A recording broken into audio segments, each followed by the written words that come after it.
Keadilan dan kesetaraan dalam dunia pendidikan itu sangat penting. Pendidikan itulah kunci utama dari sebuah peradaban. Apabila pendidikan itu masuk dunia kebohongan dan dunia tipu-tipu, maka yakinlah sebuah negara akan segera hancur apabila pendidikan itu hanyalah sebuah kebohongan, hanyalah sebuah tipu-tipu, tidak ada keadilan, tidak ada kesetaraan. Di sanalah bibit-bibit kebusukan akan muncul.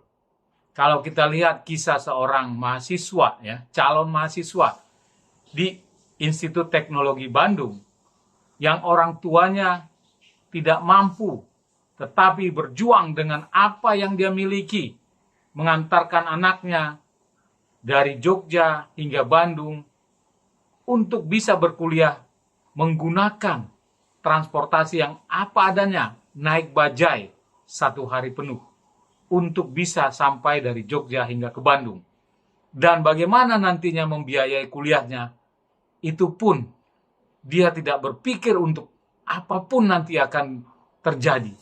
Sehingga dia yakin dengan apa yang dia miliki, apa yang dia yakini, apa yang dia bisa lakukan, yakin Tuhan akan menolong, Tuhan akan memberikan jalan. Nggih. Pak, ini ada Pak Dekan. Pak, di mana, Pak?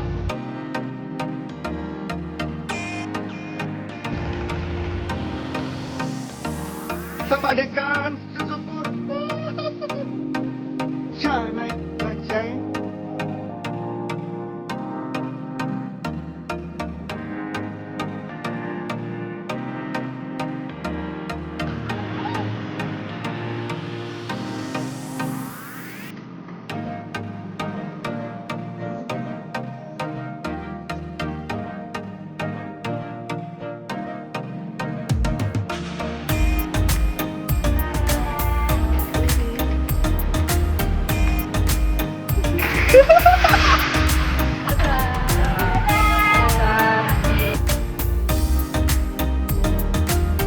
Sehari, Pak.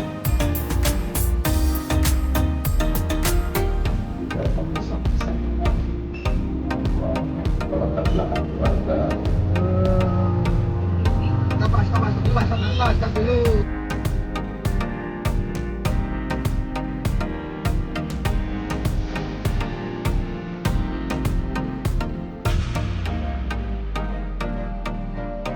Yai, dari Jogja kok yang ikut Masmu kok kamu tuh, Dok. Oleh karena itu, perjuangan dalam pendidikan itu paling penting. Kami juga menempuh perjuangan dengan kondisi ekonomi yang terbatas, sangat terbatas.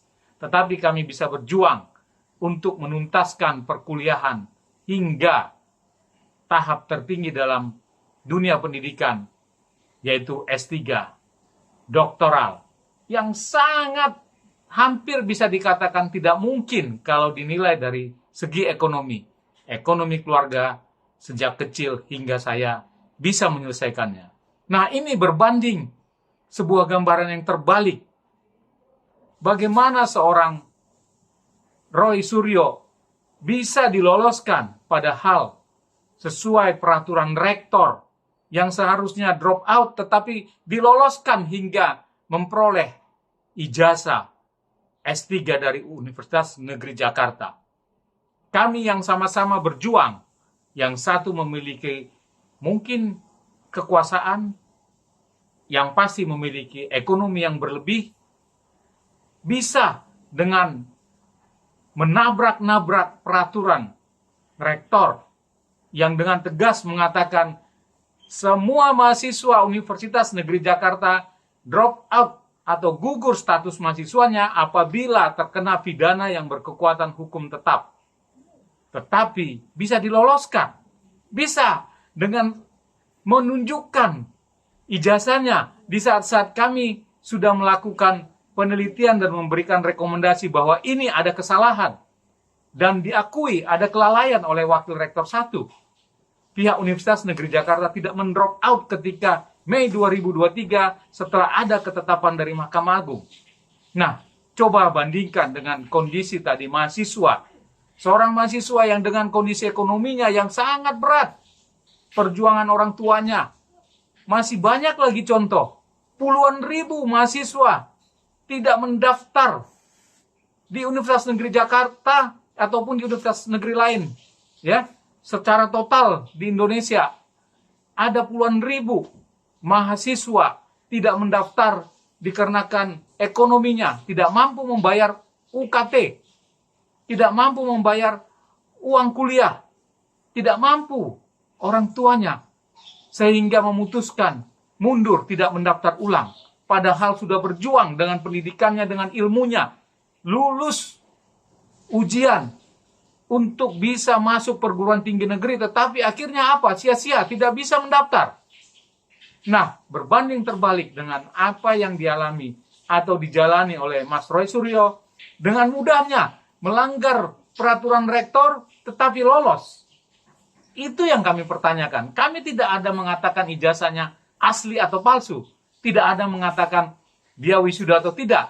Kalau itu wisuda atau tidak sudah dinyatakan oleh Humas ketika kami audiensi bahwa belum berhak untuk melakukan wisuda.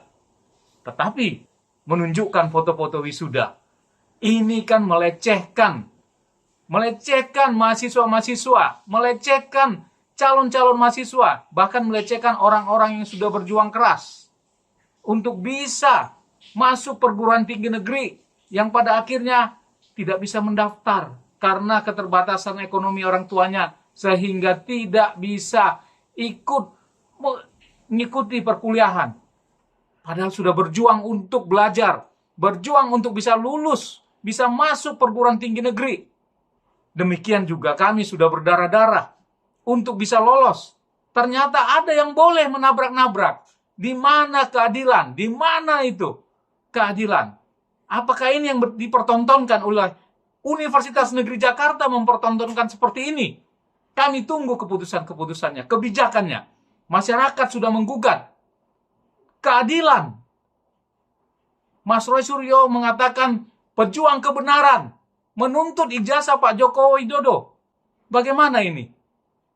Sebelum kita membersihkan sebuah meja kotor, maka gunakanlah lap yang bersih, bukan lap yang kotor. Sehingga apa yang terjadi kalau ini masih bisa dipertontonkan, tidak dihentikan dengan adanya keputusan yang tegas. Kami sudah memberikan rekomendasi. Hanya itu yang bisa kami lakukan.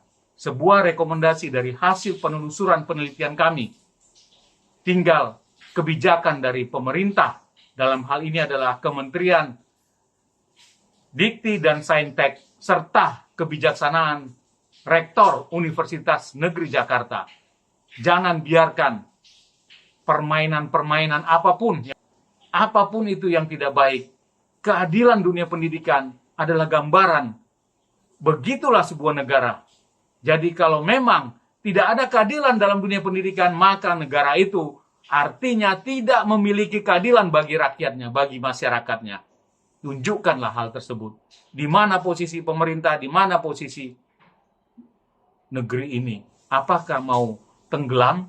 Karena pendidikan kunci utama daripada peradaban sebuah bangsa. Jangan katakan Indonesia akan maju. Tidak akan mungkin akan maju apabila dunia pendidikan dihancurkan. Karena dunia pendidikanlah yang menentukan sebuah negara itu bisa maju. Salam akademik, salam dunia pendidikan, salam untuk kemajuan bangsa dan negara.